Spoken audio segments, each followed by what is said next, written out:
Aprilian MKes FSR. Terima kasih dokter. Assalamualaikum warahmatullahi wabarakatuh.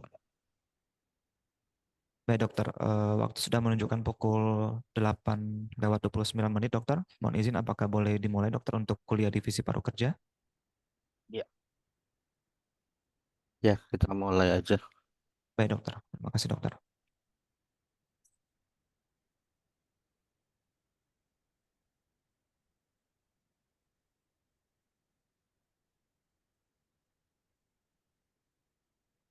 Assalamualaikum warahmatullahi wabarakatuh. Tapi pun selamat pagi semuanya.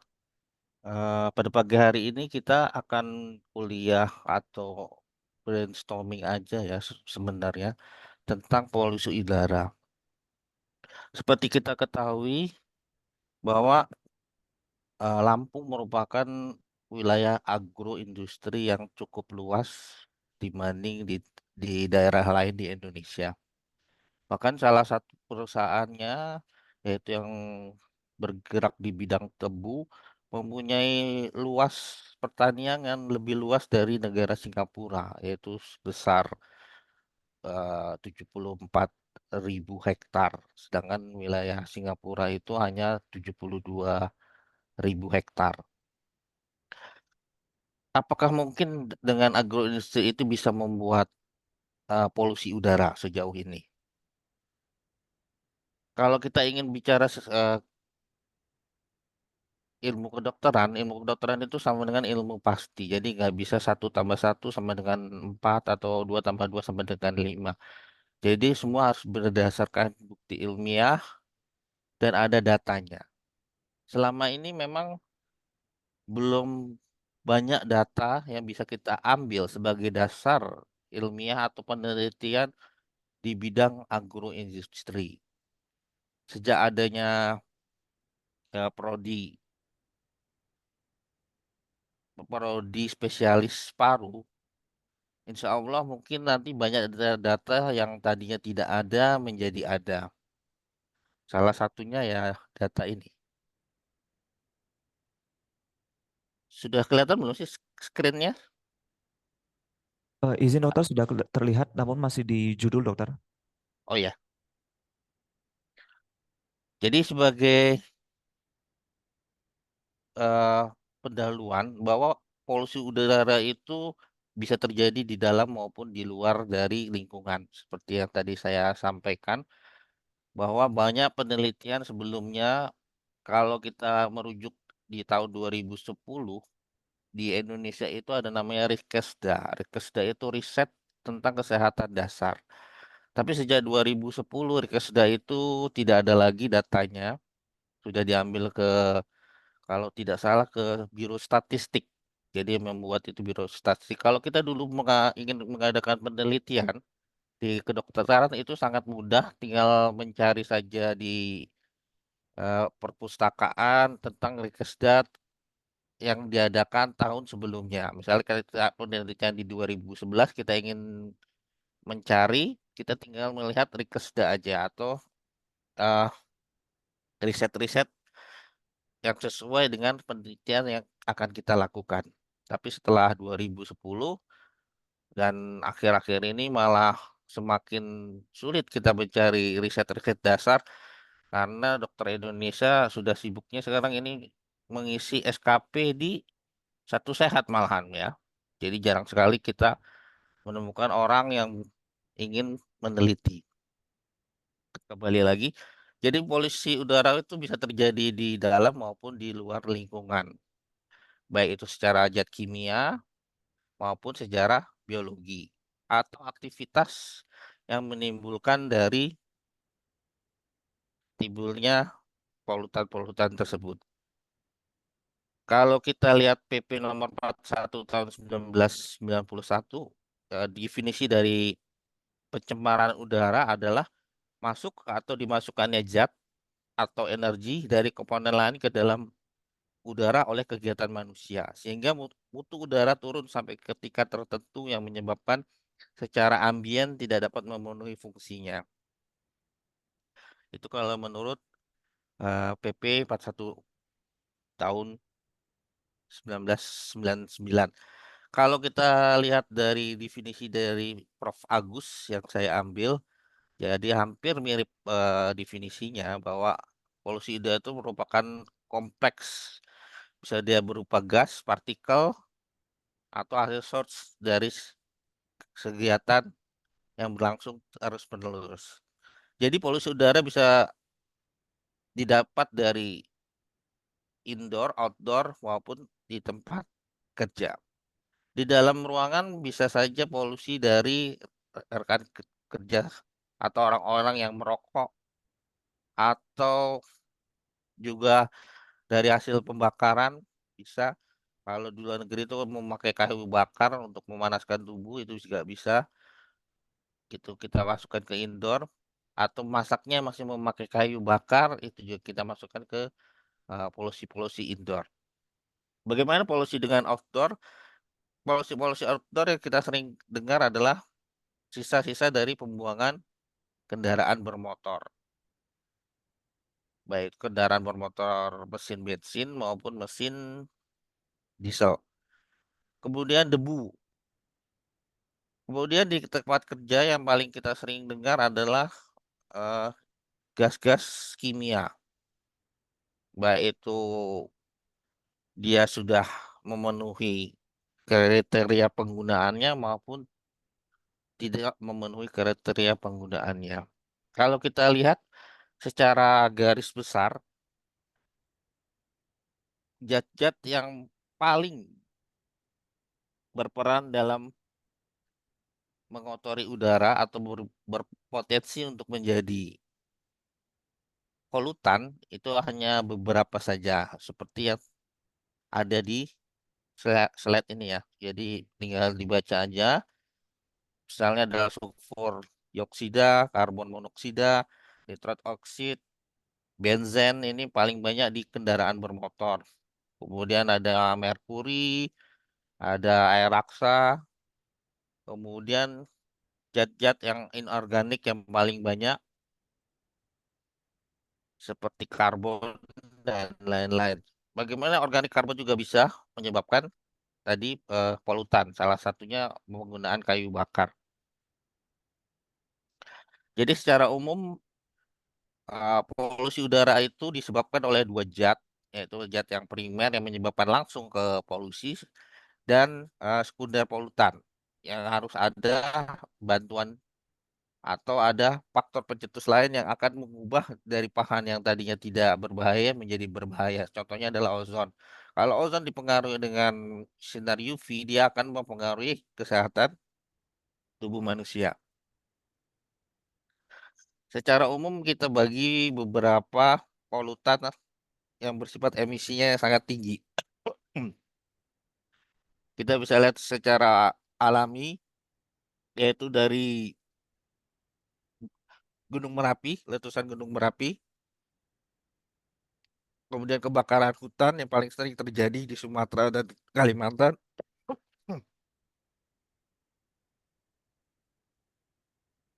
kemudian di daerah industri maupun di perkotaan, bahkan di daerah pertanian yang belum ada datanya pun masih banyak yang menimbulkan polutan seperti kita pelajari di paru kerja ya. Kemudian yang sudah tertis, yang sudah jelas yaitu daerah-daerah industri maupun pertambangan. Hasil kendaraannya pun tidak kalah banyak untuk menyumbang polusi udara, baik itu mobil, kereta api, pesawat terbang, maupun truk-truk besar.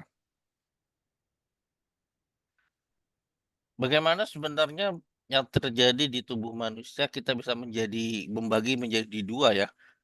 Jadi gangguan pada saluran nafas atas dan saluran nafas bawah. Jika saluran nafas bawah itu pun kita bagi lagi menjadi beberapa bagian sesuai dengan ukuran dari molekulnya atau kita sebut PM atau particulate matter-nya. Dengan PM itu kita bisa memprediksi apa yang terjadi dan apa yang penyakit yang mungkin akan terjadi. Biasanya berperan pada kesehatan yaitu adalah PM10 dan PM2,5.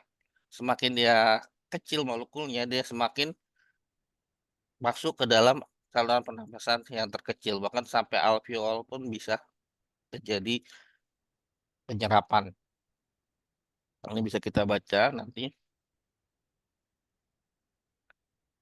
Jadi polusi merupakan problem lingkungan di seluruh dunia, nggak terjadi di Indonesia aja ya polusi udara itu.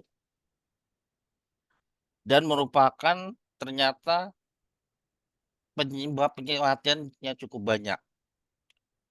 Yang tercatat hampir 7 juta manusia itu mati sia-sia karena polusi udara setiap hari. Baik itu karena dia memang sudah ada bawaan penyakitnya, kemudian dipicunya lebih buruk karena polusi yang buruk, atau memang dia menimbulkan penyakit lain yang tidak kita pikirkan bahwa itu penyebab utama sebenarnya adalah polusi. Salah satu contohnya adalah stroke dan penyakit jantung. Kita selalu berpikir bahwa polusi itu hanya menyebabkan dari pulmonary disease atau eh, penyakit-penyakit respirasi. Kalau kita lihat WHO membagi batasan-batasan, dia mulai yang terbaik adalah biru, kalau yang terburuk yaitu ungu tua. Semakin dia gelap warnanya, dia akan semakin jelek tingkat polusinya. Kalau kita lihat dulu itu Jakarta itu merupakan nomor 2 terburuk polusi udaranya di dunia. Yang nomor 1 Bangkok, nomor 2 itu Jakarta. Dia hampir sampai ungu ya. Ternyata setelah penelitian di tahun 2021, dia bisa mundur ke urutan ke 5 atau ke 10 besar dunia tingkat polusinya.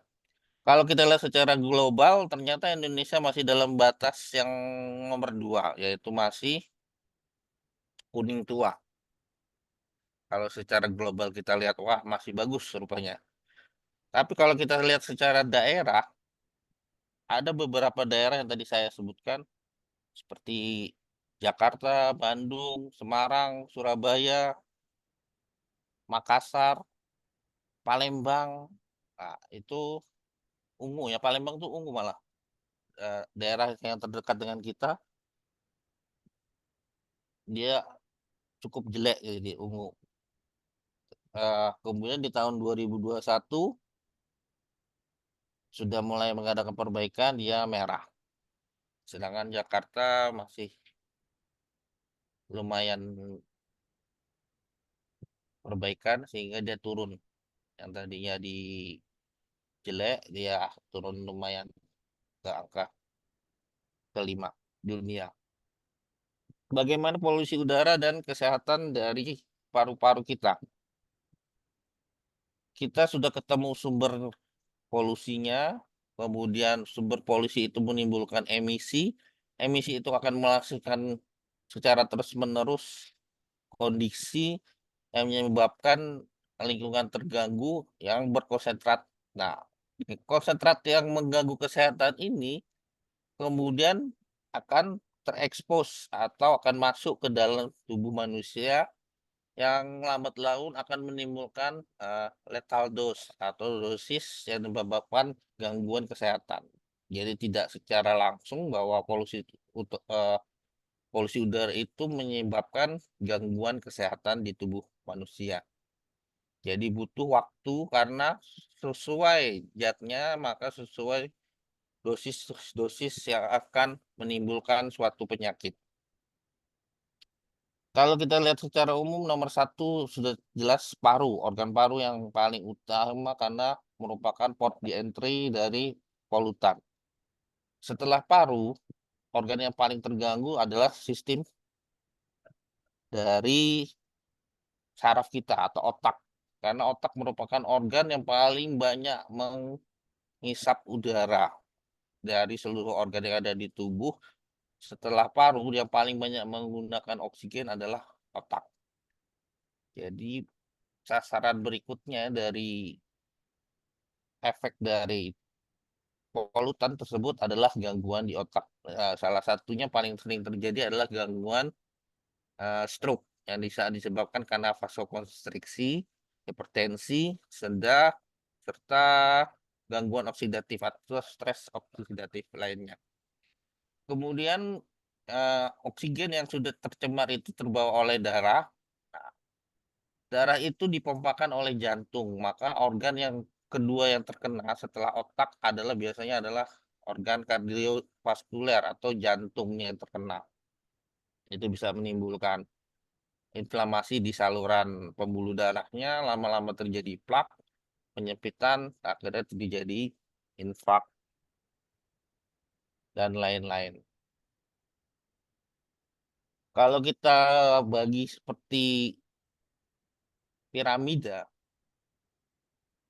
semakin banyak jumlah dosis, maka akan semakin cepat menyebabkan kematian. Tapi kalau dosisnya hanya rendah, maka orang tidak akan mengira bahwa itu adalah penyebabnya adalah dari polusi udara. Pasti berpikirnya dari penyebab yang lain, dari penyebab yang lain. Misalnya kalau dia kena stroke, mungkin dari hipertensinya, atau dari kencing manisnya, atau dari yang lainnya. Padahal kencing manis dan hipertensi juga dapat terjadi karena polusi udara. Bagaimana eh, yang paling cepat polusi itu berpengaruh pada manusia? Yang nomor satu tentu anak-anak. Kenapa anak-anak? Kalau kita lihat anak-anak itu paling sering dia berlari-lari. Kalau kita melakukan aktivitas yang banyak, berarti kita perlu oksigen yang lebih banyak dibandingkan orang dewasa, ya. Karena hampir 80% kegiatan anak-anak kalau kita lihat itu dilakukan dengan kegiatan fisik dia. Kalau nggak berjalan, berlari, lompat-lompat. Maka itu yang paling sering terkena nomor satu dari polusi udara adalah anak-anak. Kemudian orang-orang tua. Kenapa orang-orang tua? Karena orang tua itu biasanya dia sukanya duduk-duduk di taman dan sistem imunnya tidak sebaik dari orang-orang dewasa muda. Sistem imunnya juga buruk dan sudah ada beberapa penyakit bawaan yang hingga mempermudah untuk terjadinya resiko penyakit karena polusi udara. Kemudian yang selanjutnya ya tentu orang-orang yang sudah ada penyakit bawaan jantung dan paru. Serta beberapa orang yang mempunyai memang kelainan genetik. Misalnya memang sudah ada genetik asma atau sudah ada genetik PPOK-nya, mungkin dia akan lebih mudah timbul exacerbasinya karena polusi udara yang buruk. Kemudian sosial ekonomi. Kenapa sosial ekonomi ini merupakan problem yang cukup mengganggu polusi udara? Kalau kita lihat di negara-negara, nanti kita lihat ada datanya, negara-negara yang maju atau negara-negara yang rendah, tingkat ekonominya dia akan lebih banyak polusi, penyakit yang disebabkan oleh polusi. Karena kita ketahui kalau orang-orang yang ekonomi rendah biasanya dia tinggal di daerah-daerah urban atau di tengah-tengah kota dengan pemukiman yang cukup tidak memadai kesehatannya baik dari air, udara maupun dari lingkungan rumahnya, tidak berjendela, memasaknya juga tidak memakai kompor, kadang-kadang hanya memakai kayu bakar walaupun itu tinggal di kota. Jadi efek dari paru-paru dengan polusi udara yang kotor yang paling berperan itu adalah tadi partikulat meternya, partikulat. Jadi ukuran dari molekul zat yang berperan dari polusi udara. Semakin kecil dia semakin buruk dan semakin bisa menimbulkan gangguan-gangguan yang lebih berbahaya. Begitu juga dengan ozon dan yang paling terbanyak tentu saja dari gas buang kendaraan. Walaupun sekarang kita sudah mulai beralih ke kendaraan elektronik, elektrik atau kendaraan listrik yang memakai baterai, tapi sumber listriknya itu tetap memakai pembangkit energi dari batu bara. Kita ketahui kalau batu bara itu lebih buruk polusinya dibandingkan dari diesel atau bensin, ya. Jadi pembangkit listrik di negara Indonesia itu paling banyak adalah dari batu bara.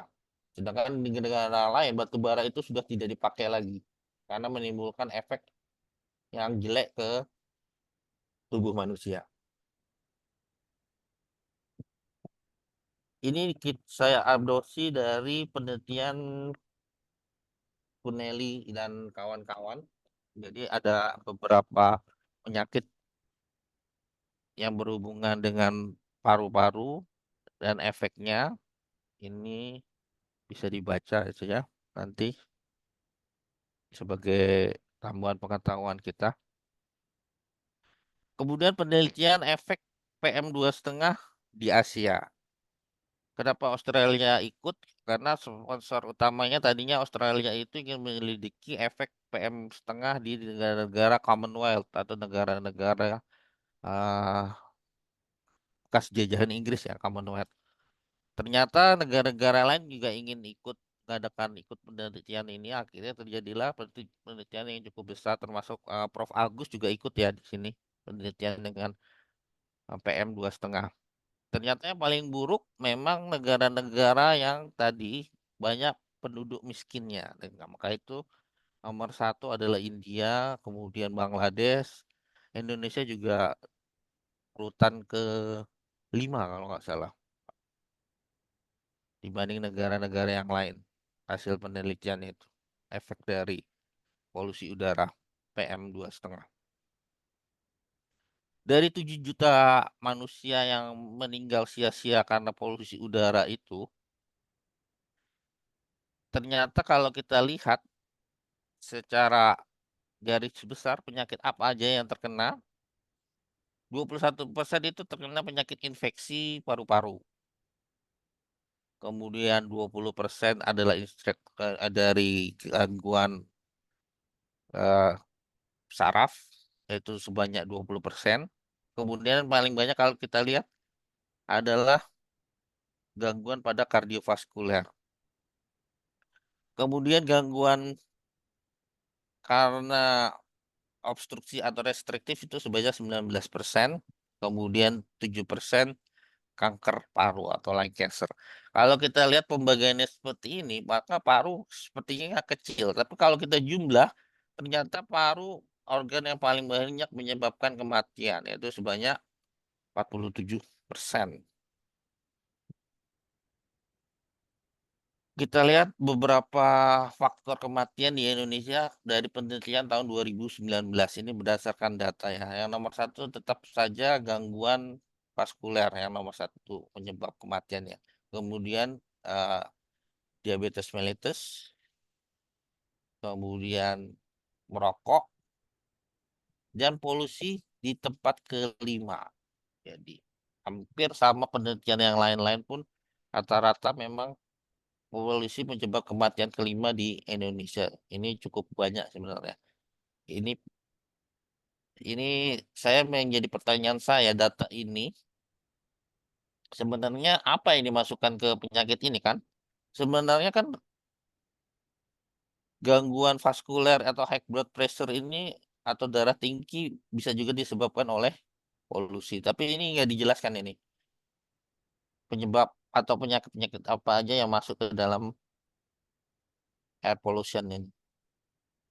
Apakah seluruh penyakit paru dimasukkan atau nggak jelas ini mau kalau saya belum menemukan eh, apa aja yang dimasukkan ke air pollution. Tapi secara garis besar kita air polusi itu polusi udara nomor 5. Kemudian kenapa polusi udara bisa menyebabkan infeksi? Kalau kita lihat ternyata polusi udara itu menimbulkan kerentanan di tubuh manusia secara menerus yang otomatis dengan ekspos yang terus-menerus itu menyebabkan sistem imun kita melemah yang akan akhirnya mempermudah terjadinya infeksi. Ini kalau kita ditanya kenapa bisa terjadi, nah inilah urutannya sehingga kita bisa menjawab kenapa polusi udara bisa menyebabkan infeksi. Ini juga hampir sama. Ini patogenesis dari terjadinya infeksi pada saluran pernafasan yang disebabkan oleh infeksi. Untuk membuktikan itu kita perlu penelitian-penelitian. Jadi yang paling senang meneliti tentang polusi udara adalah Hao ya itu. Hao dan kawan Hao ini dari Cina ya. Dia paling senang meneliti efek dari polusi. Hampir kalau kita baca jurnal-jurnal tentang air polutan, kita ketemu dengan Hao dan kawan-kawan. Jadi penelitian yang pertama itu sesuai dengan penelitian yang dilakukan di Amerika yang 7 juta itu 19% orang akan terkena fenomena ini.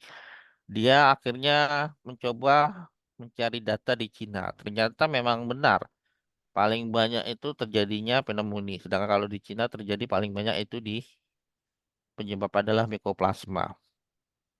Kemudian Q juga dari Hong Kong dia mengadakan riset juga karena tertarik dengan riset yang dilakukan oleh Hao. Ternyata memang polusi itu meningkatkan angka perawatan yang lebih lama pada pasien-pasien pneumonia yang terjadi di Hong Kong dari Januari 2011 sampai Desember 2012. Ini bisa dibaca di jurnalnya, walaupun agak lama itu 2016 ya jurnalnya. Jadi ada beberapa penelitian yang cukup banyak yang dilakukan di seluruh dunia. Salah satunya yang paling banyak ini adalah penelitian dari Odo. Jadi dia melakukan penelitian dengan multi negara dengan studi yang cukup banyak ya N-nya ini dan dilakukan di 35 negara berkembang sebanyak 573.950 sampel. Kalau tidak salah itu sampelnya kalau nggak salah sampai 1 juta. Tapi yang memenuhi hanya 573 dan sekian-sekian ini. Jadi hasilnya hampir sama yang berperan itu PM2,5 dan yang paling banyak nomor satu adalah natrium dioksida dan ozon pengganggu atau penghasil dari polusi udara. Kemudian Home dan et al. Meneliti juga sebelumnya di tahun 2018 ya khusus di Amerika di daerah Utah dengan hampir mirip dengan penelitian yang Odo lakukan. Ini hasilnya juga bermakna pada PM2,5 mengakibatkan gangguan respiratori yang terpaling terbanyak.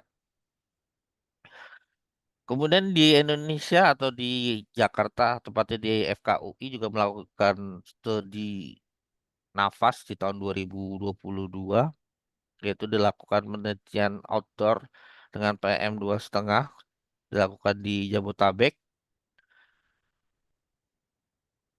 Hampir yang terbanyak memang agak berbeda dibanding yang lain. Kalau kita ada paling banyak adalah bronkitis, kemudian diikuti oleh influenza. Bronkitis ini terbanyak setelah terpapar 48 jam. Sedangkan kalau influenza dia lebih cepat, dia terpapar hanya dari 6 sampai 12 jam saja.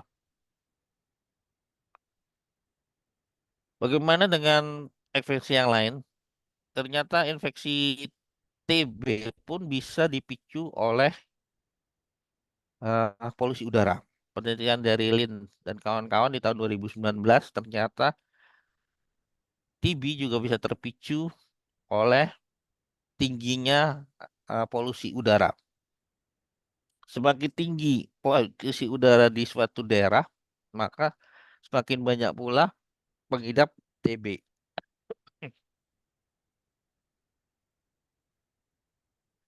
Kemudian Liu juga meneliti tentang TB di Cina. Jadi Liu tadi sudah saya sampaikan bahwa dia paling banyak meneliti tentang polusi. Hasilnya hampir sama yang dilakukan oleh Lim di tahun 2019. Jadi tetap yang nomor satu adalah yang pengaruh adalah PM2,5. Ini penelitian tentang TB hasilnya cukup bermakna dibanding di daerah-daerah yang non polutan. Bagaimana polusi udara dan COVID-19? Penelitian tentang COVID-19 dan di daerah-daerah dengan polusi yang cukup tinggi, ternyata ada yang pro dan kontra. Yang pertama, selama COVID-19 rata-rata kita melakukan eh homework atau tidak ada yang beraktivitas, lebih banyak diam di dalam rumah. Apakah dengan diam di dalam rumah itu tidak menimbulkan polusi? Ternyata ya banyak juga. Ada yang dia diam di rumah, dianya lebih sering makan-makan hingga menggunakan kayu bakar atau merokok lebih banyak sehingga mengganggu kesehatan. Jadi penelitian di Italia, di daerah-daerah yang masih memasak dengan kayu bakar atau merokoknya kuat, biasanya di Italia itu rokoknya cerutu. Ternyata pasien-pasien COVID-19 lebih banyak yang masuk ke dalam ruang ICU dibandingkan di daerah-daerah lain yang polusi udaranya secara indoor maupun outdoor itu rendah dibandingkan di daerah yang polutan indoornya lebih banyak.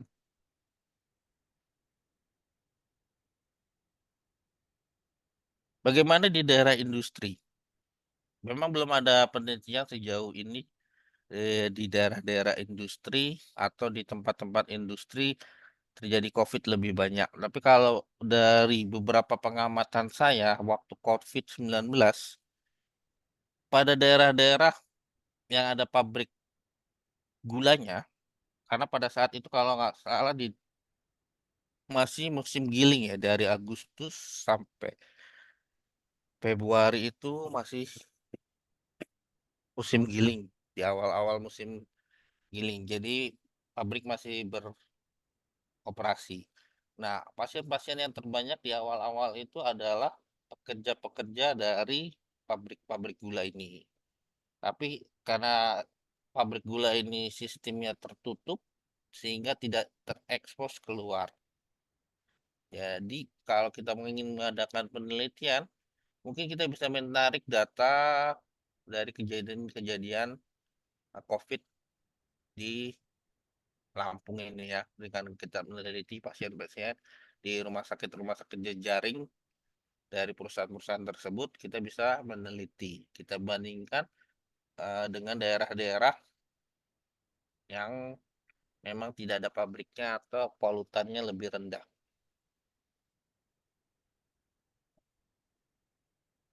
Jadi kalau kita lihat polusi dan COVID-19 ini kan sebenarnya agak bertentangan. Kenapa? Karena kita antara manusia dengan manusia sudah cukup jauh. Kenapa masih bisa mengganggu polusi udara? Ternyata kalau penelitian dari liver yang paling berpengaruh itu adalah terjadinya peningkatan PM2,5, di mana PM2,5 itu masih bisa terhirup dengan jarak lebih dari 8 meter. Jadi jaga jarak pun tidak akan mempengaruhi dari polusi udara. Sehingga sistem imunnya semakin berkurang menyebabkan mudah terjadinya infeksi COVID-19 yang lebih berat pada orang-orang di daerah-daerah polusi. Ini penelitiannya berdasarkan jumlah yang terpajan dan yang terkena COVID-19. Jadi yang terpajan PR2,5 dibandingkan dengan yang terkena. Ternyata cukup bermakna. Ini hasil penelitiannya. Bagaimana studi tentang fungsi paru di Indonesia? Yang paling banyak kita dulu pernah melakukan polisi lalu lintas se-Jabotabek ya. Jadi seluruh polisi lalu lintas Jabotabek kita lakukan spirometri dan kita pernah melakukan pemeriksaan CO analyzer. Ternyata banyak polisi yang mengalami juga obstruksi dan restriksi. Bahkan ada satu, hampir di setiap itu ada satu yang terkena CA paru. Tapi karena memang polisi itu dari awalnya kesehatan tubuhnya sudah prima, jadi tidak begitu kelihatan keluhan-keluhannya. Bahkan yang tumor paru itu sudah cukup besar ya di kita ronsen ternyata sudah cukup besar, tapi belum menimbulkan gejala-gejala yang bermakna karena memang kalau orang di lapangan masih sering melakukan kegiatan fisik sehingga memang tidak terlihatan lebih jelas kalau tidak dilakukan pemeriksaan secara objektif dengan spirometri atau CO2 analysis ditambah dengan kita pemeriksaan ronsen torak. Kemudian pemeriksaan pada penelitian tentang ini, polusi juga dilakukan oleh beberapa center di Pekanbaru, di Semarang, dan di Surabaya, yaitu dilakukan oleh penyapu jalan. Kemudian juga dilakukan oleh penjual koran di pinggir jalan di Pekanbaru. Kalau sekarang udah jarang sekali ya penjual koran. Kemudian petugas pintu tol. Kalau zaman dulu pintu tol itu belum otomatis ya, jadi masih memberikan kartu, masih memberikan uang, nilai uang kalau di pintu keluar.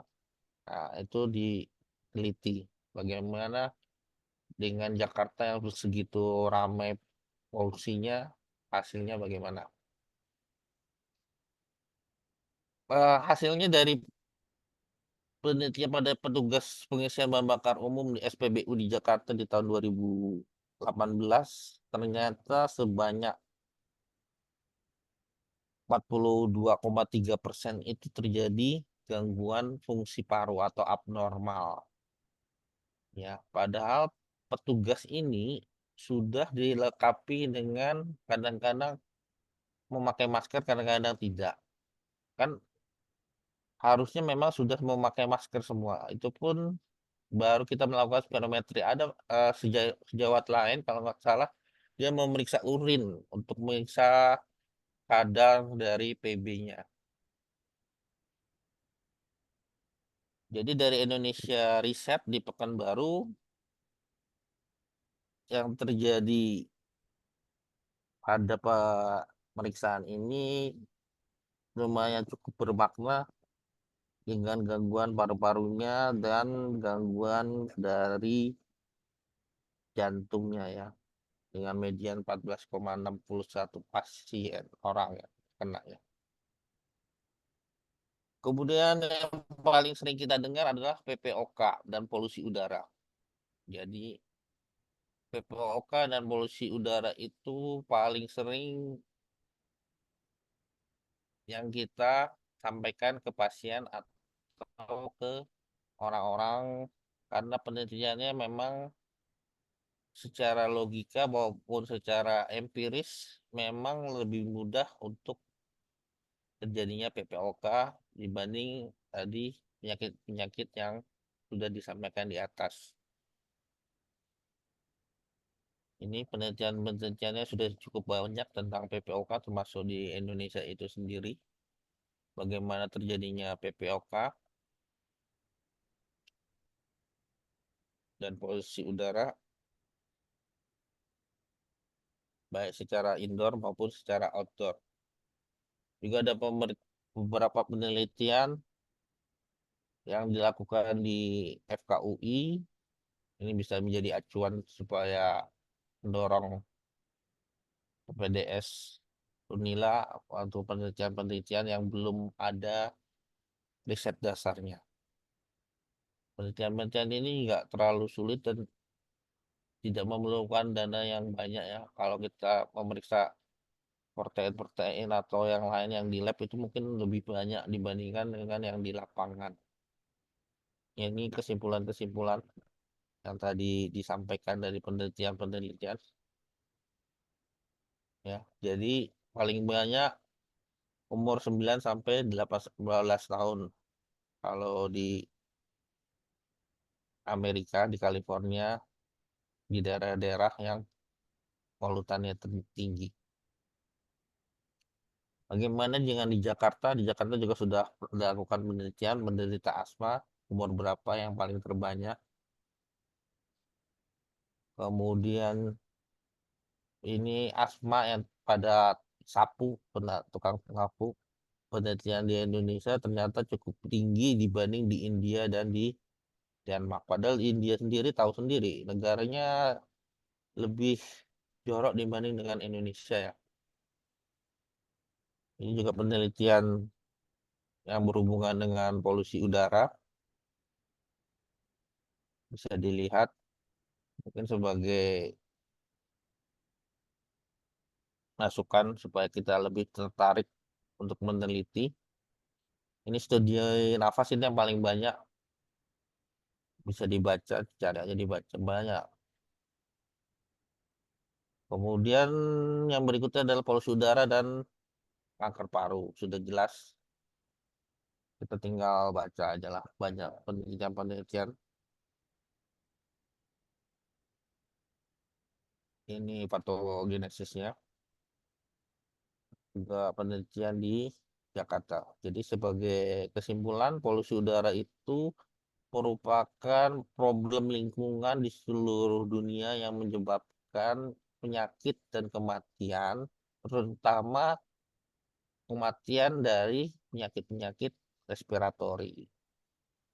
Jadi kalau kita belum ada data dasarnya di Lampung, itu masih banyak peluang untuk kita melakukan penelitian-penelitian tentang respiratory disease yang disebabkan oleh air polutan baik dari jalanan ataupun dari pabrik-pabrik yang ada di agroindustri. Itu aja yang saya sampaikan. Terima kasih. Waktunya sudah menunjukkan 9 lewat. Saya kembalikan ke moderator. Baik dokter, terima kasih banyak dokter Aprilianda, spesialis paru konsultan untuk materi kuliahnya dokter. Terima kasih banyak dokter untuk hasil penelitiannya. Selanjutnya mungkin masuk ke sesi diskusi sebentar dokter. Ya. Baik dokter, saya berikan kesempatan kepada dokter Mufid. Saya persilakan. Baik dokter, terima kasih. Mohon izin dokter Aprilianda, spesialis paru konsultan FSR. Izin bertanya dokter terkait polusi seperti tadi ozon dan sulfur dioksida yang sangat banyak karena asalnya dari peralatan rumah tangga, bahan-bahan bakar dan juga zat emisi juga bisa menghasilkan sulfur dioksida dan juga ozon. Terkait dengan pengaruhnya pada mikrobiota atau flora normal di saluran pernapasan. Apakah itu merupakan salah satu faktor juga yang memperentan seseorang untuk terkena infeksi paru-paru, infeksi paru dokter, dan juga apakah paparan seperti sulfur dioksida dan ozon itu merupakan suatu radikal bebas yang bisa memicu perkembangan dari PPOK ke depannya dokter. Mohon penjelasan dan arahannya dokter. Terima kasih dokter. Terima kasih. Cukup bagus pertanyaannya. Jadi tadi kita kembali lagi ke patogenesis dari penyakit infeksi dan yang kedua itu PPOK ya. Jadi dari beberapa penelitian memang sebenarnya sudah ada bibit penyakit di dalam uh, tubuh pasien tersebut. Kemudian karena terpajan terus-menerus dan akhirnya menjadi dosis letal yang menyebabkan sistem imunnya melemah, maka dia akan menimbulkan infeksi di dalam tubuh pasien tersebut yang sudah terkena polusi. Jadi dari beberapa penelitian memang dilakukan swab sebelum dan sesudahnya. Dari beberapa memang sudah ada kuman mikoplasmanya, Mycoplasma pneumonia. Tapi Mycoplasma pneumonia itu belum aktif. Kalau kita ingat, kita dulu belajar kurva segitiga juga ya, segitiga penyakit. Jadi berapa banyak kuman itu bisa menimbulkan gejala dan berapa waktunya dan berapa lama daya tahan tubuh kita atau masa inkubasi dari kuman itu hingga timbulnya suatu gejala. Jadi kita harus ingat juga dari pelajaran dasar yang segitiga penyakit itu. Sedangkan pada pasien-pasien PKK sudah jelas dia akan mengganggu sistem ROS atau sistem pertahanan dari tubuh kita sehingga akan memperburuk walaupun dia tidak merokok. Karena banyak orang-orang sekarang ini yang PPOK tapi tidak ada riwayat merokok. Jadi kita harus lebih tajam lagi untuk menggali apakah dia bekerjanya di mana, apakah kebiasaannya apa, bagaimana lingkungan di sekitarnya. Apakah dia hidup di lingkungan perokok atau dia kerjaan sehari-harinya memang dia di jalanan yang penuh debu atau di pabrik yang memang berpolusi cukup tinggi. Jadi belum tentu pasien-pasien yang sekarang dengan PPOK itu adalah perokok. Walaupun memang merokok penyebab utama dari PPOK. Jadi bisa dibaca lagi nanti di slide patogenesis ya. Oke, terima kasih. Ada lagi? Baik dokter, terima kasih banyak dokter. Terima kasih dokter Maulid untuk pertanyaannya. Selanjutnya saya berikan kesempatan satu lagi dokter kepada dokter Cahyo. Saya persilakan. Baik dokter, Assalamualaikum warahmatullahi wabarakatuh. Mohon maaf, apakah suara saya terdengar jelas dokter? Ya, cukup jelas. Baik dokter, terima kasih atas kesempatannya dokter. Izin bertanya kepada dokter Aprilianda, spesialis paru konsultan IVSR. Mohon izin dokter, mohon pencerahannya dokter. Untuk melihat kualitas udara dalam suatu wilayah ini dokter, dapat dilihat dari indeks quality air dokter. Nah, salah satunya mungkin jika dihubungkan dengan edukasi ya dokter, salah satunya dapat kita lihat dari website icare.com dokter. Mohon arahnya dokter, apakah indeks kualitas udara dari website tersebut itu dapat valid, kemudian dapat dijadikan referensi sebagai edukasi kepada masyarakat atau kepada pasien dokter. Mohon pencerahannya dokter. Terima kasih dok. Oke, kasih atas pertanyaannya. Jadi kalau di Jakarta, kalau kita lihat di beberapa wilayah, karena Jakarta itu terdiri dari 5 wilayah ya, Jakarta Pusat, Jakarta Utara, Jakarta Timur. Nah, di setiap wilayahnya itu terpampang alat polusi udara. Kalau kita turun dari stasiun Gambir, di perempatan itu di depan kedutaan besar Amerika, kalau kita mau ngurus visa itu ada terpampang besar alatnya. Walaupun kadang-kadang hidup, kadang-kadang mati. Tapi biasanya berperan dari penanggung jawab itu adalah badan BKMG ya, Badan Klimatologi dan Geofisika dari BKMB Jakarta. Jadi kalau alat itu misalnya kita lihat polutannya cukup tinggi, kalau kita dulu penelitiannya bisa melihat alat itu. Kalau lebih valid lagi mungkin kita ke BKMG. Sedangkan pada iCare, apakah eh, dia sudah memenuhi kriteria salah satunya adalah memenuhi dari kalau zaman sekarang ini akreditasi, apakah dia terakreditasi atau dia sudah mempunyai sertifikasi yang sesuai. Sana saya selama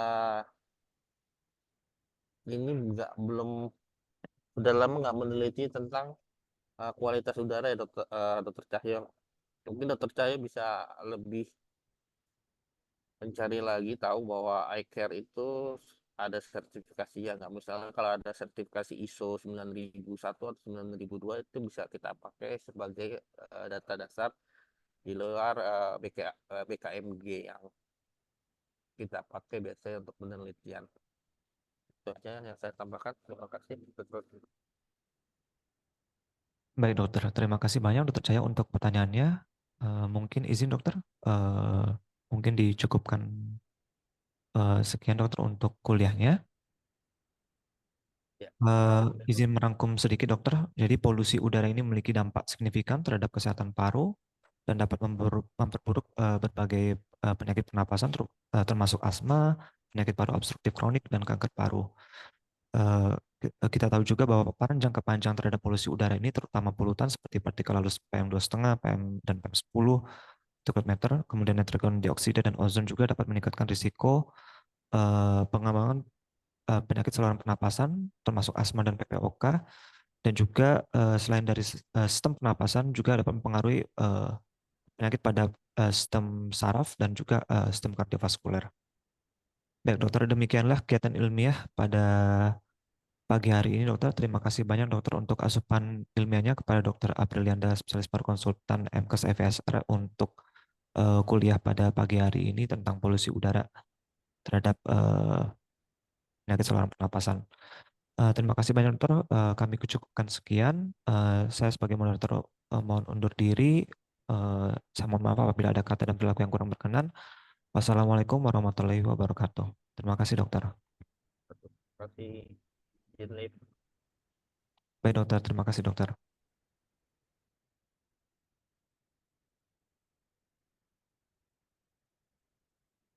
Mohon izin dokter, kami tutup Zoom-nya dokter. Terima kasih dokter.